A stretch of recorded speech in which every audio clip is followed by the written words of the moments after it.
Every inhale that I breathe, I inhale tens of billions of molecules of air into my lungs, and these air sacs, these nodules called alveoli, grab onto the oxygen in that air and hold on to it, and there's a protein in the blood called hemoglobin. And the hemoglobin forms such a tight bond with the oxygen that it pulls it from the alveoli into the bloodstream, where it can be taken into the circulatory system and delivered to all of the cells and tissues that need oxygen. You know, the role of carbon dioxide and oxygen within our bodies is not one of good and bad or intention and byproduct.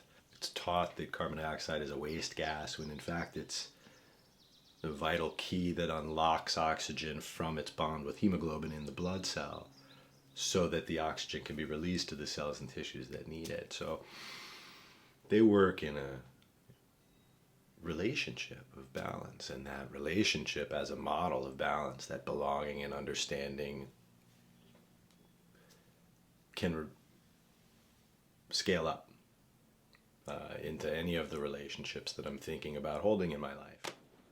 Learning about my own, our system of breathing, and being receptive to the energy of the materials on my bench, the wood suggested that I learn a little bit about how trees complete a cycle of their own breathing. And if you give me a second, this is really, really cool. The first stuff is basic science class. Okay, here's how it works. The tree absorbs carbon dioxide from the atmosphere. It pulls water from the ground.